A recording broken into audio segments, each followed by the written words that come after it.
Joe King comes out on stage and says, "Hello, yes, my name's Joe King. I'm not joking, though I do prefer to be called Juris Dr. King. Okay, so the reason I'm doing the Joe King show in the first place is because my original show, Saturday Night Alive, has aligned with the living writers and has been on strike since May 2nd, 2023. Now, the point of Saturday Night Alive was always to pay homage to the show it's based on and that I have always loved, Saturday Night Live.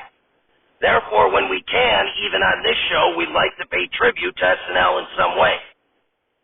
Moreover, we are trying to become a more politically correct program, and therefore, while we are going to talk about SNL, we aren't going to be cavemen and talk about the men on SNL, but instead we are going to show we are up to date and instead talk about the women currently on SNL. And joining us to talk about the women currently on SNL is the only deceased woman from the original SNL cast and one of the very best performers in the history of that show, Gilda Radner. Gilda Radner comes out on stage. Applause, applause, applause. Okay. Thank you for joining us, Gilda. Radner, happy to be here, I guess.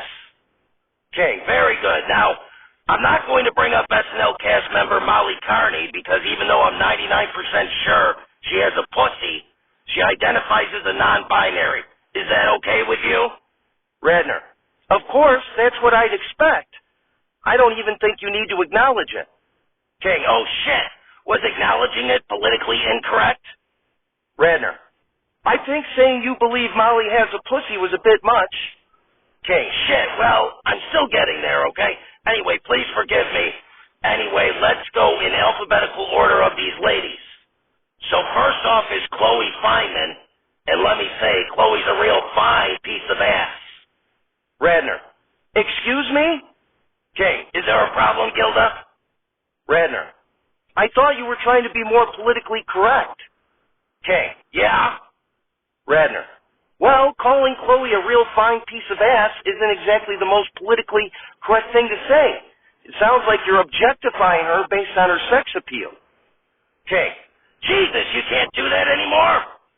Radner, not if you want to be politically correct. Okay. Okay, well, let's see. Radner, I'll say that Chloe is one of the better female impressionists in the show's history. Her impressions of Jennifer Coolidge, Drew Barrymore, Meryl Streep, and Nancy Pelosi, among others, are all amazing. And she's an absolute force on the show. Okay. Yeah, I liked the sketch last season where they had the Penis Brothers play Chloe's cans like they were bongos. Radner, I'm sure you did. Okay, the next one is Heidi Gardner. Now, boy, oh boy, did you see her cleavage in the wedding dress she was wearing during the Joker sketch? Radner, now, Joe. Oh, right, shit, no objectification. Can I talk about her incredibly long stems, or does that also fall under the same prohibition? Radner, here, I'll mention that Heidi was tremendous last season, and that with the departures of many female mainstays from the cast in the last year, Heidi really was able to capture more screen time than she had previously and was phenomenal with it. From the Joker sketch to all of her hilarious characters on Weekend Update, like Angel, every boxer's girlfriend from every movie about boxing ever. And I gotta say, I mentioned Heidi's cans and gams, but I'd be remiss if I didn't also say she's got a great ass. Radner, then be remiss, Joe. You shouldn't be objectifying these women. Now the next current female SNL cast member may like women as much as I do, that being Punky Johnson. Radner, Punky has been... Shit. We're supposed to keep this to just women. Is it politically incorrect to call a lesbian a woman? Radner, no, but it's quite politically incorrect to even ask such a question. Oh, shit. Radner, anyway, I love Punky. Although the size of the cast in recent years has made it tough for her to get a lot of screen time, nonetheless, she's great whenever she's on the show, and I'm confident that this season she can shine through and get some more screen time.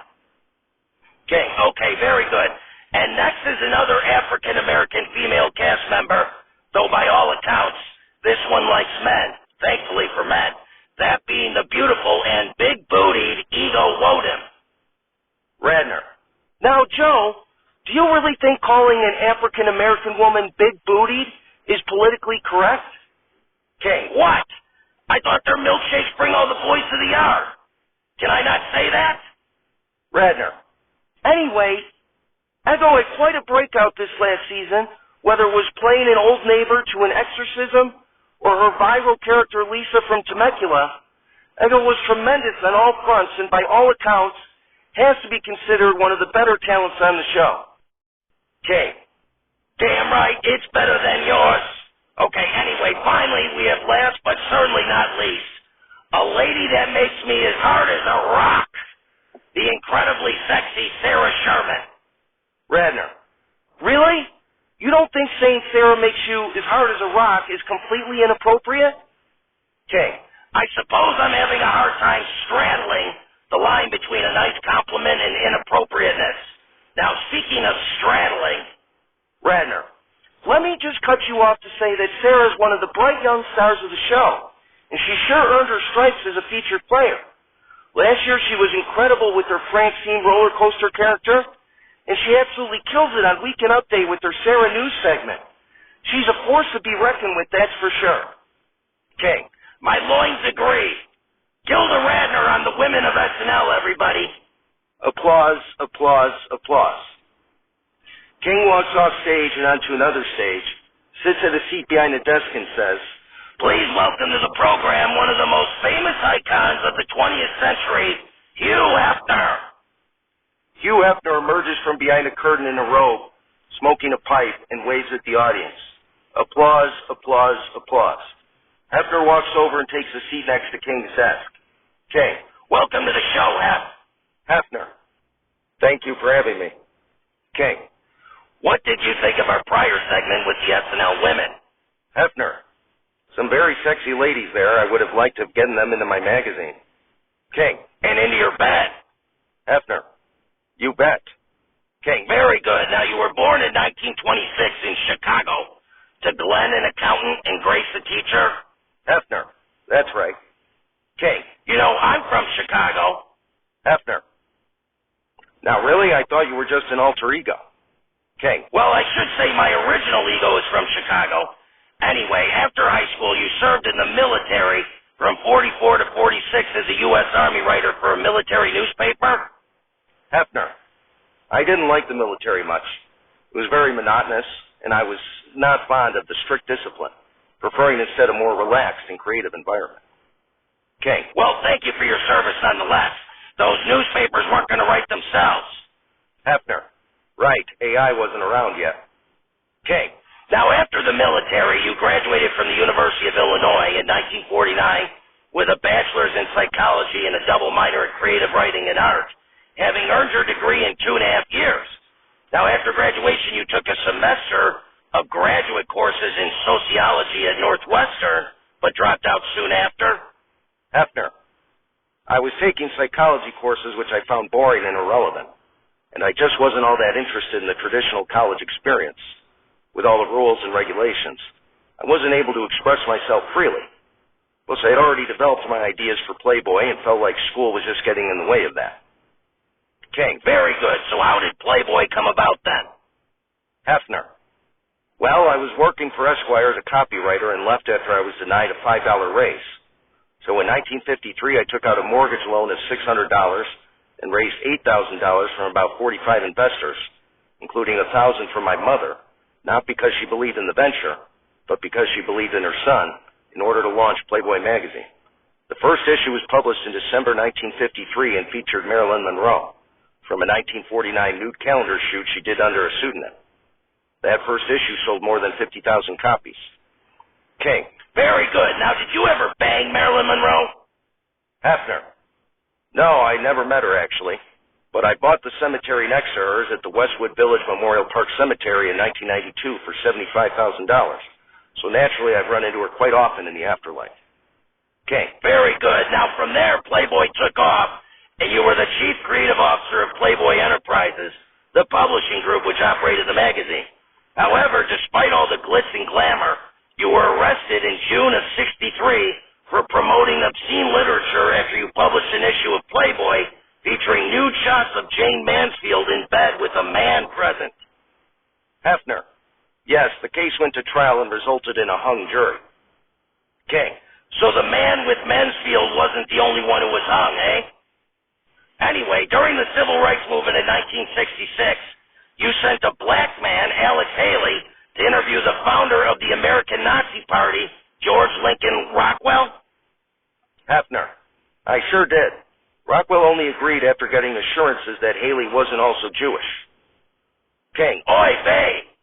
Well, this show is unapologetically pro-Semitic. I can't imagine wanting to interview Rockwell. Hefner. Well, I am and always was a proponent of free speech. King. Very good, and as you know, this show is SNL-centric, and you got to host the show early in its third season, singing the song Thank Heaven for Little Girls in the monologue. Hefner. I had a wonderful time on the show. I enjoyed it and went along best I could with the comedy. King, very good, and you played yourself in some other great shows, including The Simpsons and Curb Your Enthusiasm. Hefner. That's right. King, okay, now you obviously lived in the Playboy Mansion. So anyway, I gotta ask, can you still use any influence you may have to get me in there? Hefner. I don't think so. King, why the hell not? Hefner. It was sold. There's no more Playmates there. King, I didn't know that. That was the whole point of this interview. Anyway, so you did some philanthropy and shit and you had a bunch of blonde girlfriends. Good for you. Hefner. Why, thank you. King, Hugh Hefner, everybody. Applause, applause, applause. King, that's all the time we have for this show, but tune in the next one where we interview another deceased guest. Until then, I'm Joe King, and I'm not joking.